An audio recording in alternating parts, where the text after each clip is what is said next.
So I really wanted it to be all about Feng Shui. More like a subconscious thing. So this is my little library.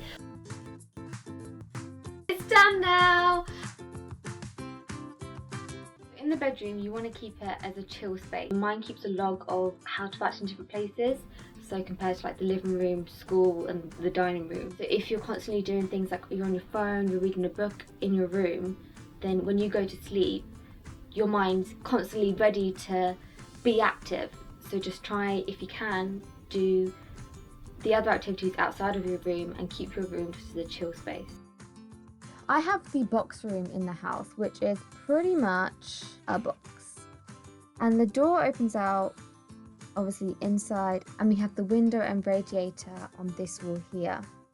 So the bed previously went up right to the door and pretty much just before the radiator. And then we had 2 storage units, so they were touching the door, tiny gap to squeeze through. And then we had a coat rack here, which had both mine and Sharav's coats on, and we have a lot of coats between us, so it kind of bulged out over onto the foot of the bed a little bit. That was the room before. You pretty much came into the door, and there was pretty much, you just stood there. Couldn't really move past through this bit. Also the window, so when we wake up, the light's coming straight into our eyes.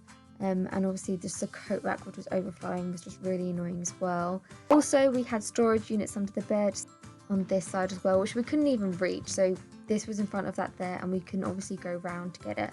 So we had 3 big storage units under the bed, only a tiny place to move around, and really overflowing storage units, which was just really unhealthy, really cluttered, and honestly it was just stressful to be in. So we Feng Shuied it up. I'll just cover all the parts of Feng Shui now to help you with your bedroom and your designs. Solid headboard. It's good to have like a block headboard against a solid wall because your mind feels protected, it feels at ease. It's more like a subconscious thing, so when you're asleep you can just fall into a deep sleep. Do you know that nothing can happen to your head there? Nothing, your head isn't exposed, it's not vulnerable, and that just gets you into a deeper sleep as well. So you want to get a supportive mattress, and there's a lot of negative energy stored in the mattress. Also, a mattress obviously changes over the years, like the shape, the firmness, so you can get a new mattress that's supportive for you. And make sure your bed isn't on the floor. And this is because in Feng Shui it's a lot to do with energy, and they like a lot of energy flow to go under the bed. And then there is the bed position. So you can see almost half of these are just situated around the bed, so because it's where we sleep, which is a really important part to our survival and living. But the bed position is really important. So you don't want to be sleeping next to the door. So we're going to move the bed to where you are now against another solid wall. The point of that is so you can be in bed and just open your eyes and see the entrance to the room. So you can see who's coming in, who's coming out. Cats, for example, they catnap. They never go into a deep sleep because they always need to be alert to protect themselves. So that's what all of this is about in terms of sleeping and where your head is and what you can see in your room when you're in bed. So within Feng Shui it says have grounding energy on both sides of your bed, and this is good for your balance, quite symbolic. So ideally you don't want any electronics in the room or close to your bed, again because they're quite active, and you also don't want these things around you when you first wake up in the morning because you want to center yourself around the real world. And it's recommended you just put like a thin scarf or a shawl over it, which obviously makes it more decorative as well. That also kind of goes for the mirrors in the room. A mirror in the room left exposed, there is nothing over it, it's thought to disturb you in your sleep. And also, I don't know where this came from, but it breeds cheating if you and your partner sleep in a room with a mirror in it. Okay. I don't know why, but I thought that was quite funny or tragic. Okay. Another one is lights. So refrain from having a bright light on top of your bed. I guess most of us call this the big light. Water. Now, this kind of means any water features, anything with like maybe have a fish in your room, maybe have pictures of water, maybe have a lot of watercolors. This isn't very good to have in the room unless it really does bring good feelings, like it really calms you or sends you to sleep. Yeah, they're not good to have in the room because it's quite active, it's quite ferocious, be in the ocean and all of that. Also, it's quite cold colours. In terms of fun facts again, the idea of water in the bedroom is meant to attract financial loss and robbery. Plants, don't have plants in the bedroom because it's meant to be very active, something else living in the room. It takes away your energy as well. Obviously, one which is, oh, my writing is not going well. Another obvious one is clutter. You want to keep your room quite minimalistic. You're allowed to have minimalistic everything, so it's probably really obvious. But in case not, minimalism basically is if you don't need it, then you don't have it. Finally, we have color mood. So this is kind of linked to color therapy and what kind of colors you want. Obviously, you can use different colors for different uses. So earthy colors create a strong, harmonious feel. 3, 2, 1, go!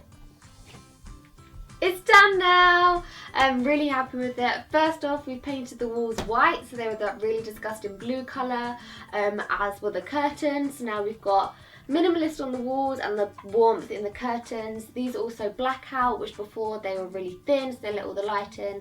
So obviously the blackout enriches your sleep and the warmth adds to the relaxation feel. We've got the minimalist bedding, again with the warmth, the mattress cover. Also got the earthing mat, which if you follow me on Instagram, then you will know all about that. I've also got 2 videos explaining what that is, so I'll link them above. But yeah, so obviously we've got the double protection. This is a big solid wall, and we can see to the door, which is where you are right now, so you can kind of get that survival instinct, which gives you that deeper sleep and relaxation. So now we have only one box of storage under the bed, which before we had the whole under the bed covered with storage. So one store box under the bed is a big improvement. Such a better energy flow, and it makes this just room for like there's less clutter in it. I know where everything is. So we needed to move the bed because it was right next to the door, and that's a bad rule of Feng Shui. So we moved the bed along this wall, and we didn't really have much option of where to put it because we couldn't leave it against this wall and we couldn't move the headboard against this wall because it has the window. So it was really either put the headboard here, which we're in the same position with the door really, or we put the headboard on this wall. So yeah, so the bed's kind of under the window, which isn't so bad. It's better than having the headboard against it, and obviously the sun doesn't really come into your eyes much. Then what we did, we got rid of one of the storage, which was on this side, and we left the skinnier one so it fit just where the bed ended. So if you remember from the previous footage, we had this storage unit all filled up and we had one next to it which was all filled up as well, of the same size. So now this is the only one we've got. This is actually a coat stand, which I've not put my coats on it anymore because it just looked too much and too big. But I wanted to keep it for when I move out, so I just put it here and put some little decoration pieces on it, just to make it look pretty. But yeah, so this is the only storage we've got in the room now, and we still cut out 4 shelves of it because the 2 ones at the bottom are covered by the beds, they can't be used, and the 2 top ones I've turned into minimalist relaxation pieces. So obviously we've got the salt lamp as well, which brings kind of relaxation to the whole room generally, and I've got my crystals as well, which is kind of like a personal preference. So yeah, the storage that we do have on these shelves is in these white kind of minimalist boxes that are from Homebase, so they're super cheap as well, and I think it just makes it look way less cluttered, and I love that. I also kind of don't want a lot of wires and things on show, so this little corner here is the only place that wires show, so you can't see a lot of technology in that way, to kind of bring it more earthy and peaceful. So the only clutter in the room is in this little cupboard here. So this is my little library. My first print. Ta-da! And there's a double page spread right in the middle. Ta-da! And this is on my website as well, which should be linked down below. But yeah, so that's really cool. So this is all like the cutesy stuff that doesn't look very nice, doesn't make me happy immediately, but I still want it in my room easy to hand, so that's why that's all covered up there. What I kind of discovered is if you put all the clutter together, it kind of obviously gets rid of it from the rest of the room, makes the rest of the room more minimalistic, but also kind of looks a bit artsy. So there's not too much clutter here, and it's also just the things that make me happy. So I got my little Christmas nutcracker, my Buddha, my fake plant, and my incense, and obviously my alarm clock so I can tell what the time is. This is the other kind of like cluttered decor bit, and I just love having books out, and I guess that's kind of my personal preference. So anything that doesn't make you happy or anything that you don't need, then just don't have it in the room. Obviously I don't need books here, but it makes me happy, so that's why I have them there. And yeah. So we got, again, so if you go into the door now, there's a little bit of walkway here and obviously a walkway here, which is much better than how it used to be when you were pretty much static when you came into the room. So then we had an armchair left over from the dressing room, which didn't fit there any longer.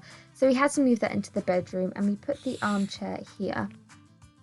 So it still gives us storage under the armchair, and it's kind of roundy, so you can put things at the back as well, which are hidden. We now have the cozy chair in here, and this is actually quite cool. So I've stored all my blankets under here, just like draped over, so in the night if I'm ever cold I literally just grab one off the chair, and also it makes it more cozy and soft in that way. Still got Christmas cushions just because they're cozy cushions. So yeah, the chair kind of adds like the more relaxation, comfortable living space feel to the room as well. Also, we have the ivy hanging from the ceiling. Having plants isn't a Feng Shui part of the bedroom, but having the ivy in the room is really good for your mental health. I don't know why, but they just always say it. But obviously the oxygen will be good for making the room more, I don't know, more oxygenated. The oxygen in the room will make everything better, make you breathe easier. And obviously we've got this little table here, which used to be at the end of the bed, so now it's to the side of the bed, which you can put drinks on. Obviously tissues are at hand, and the diffuser as well. Okay, also we've got the blue wallpaper here. I wanted to get rid of all the blue in the room, but we rent, so I didn't want to spend money getting the wallpaper down, sanding it, etc.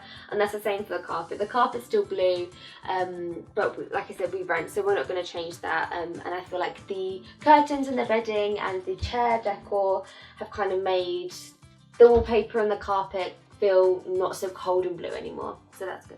Here in this corner of the bed, I like to put my crystals. So at the moment I've got my black tourmaline or tourmalite because I've been ill, but usually I have rose quartz and clear quartz. So that's what it normally looks like, and this promotes like a lovely, happy, calm tone to the room, but just at the moment I'm really ill, so I'm going to have the black tourmaline just suck all the badness out whilst I'm sleeping. The way we've arranged it all is within Feng Shui, so it's really calming, but also it does give you more space in the room as well, or at least gives the illusion that there's more space to move around in.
That's pretty much the room. Yeah, super small, but I think we made a really tiny space really great. I wake up and I feel like I'm on holiday every day, and that's a really lovely feeling. It was a really toxic room before, and now there's space, it's comfortable, there's room to chill with like the sofa, and now it's so much more peaceful, just getting rid of so much clutter and things that you just don't need in your room, and changing the whole colour and dynamic. And yeah, I would definitely suggest doing that.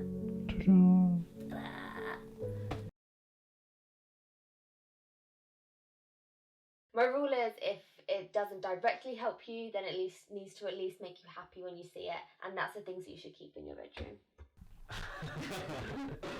Yeah, can't wait for the next one, guys.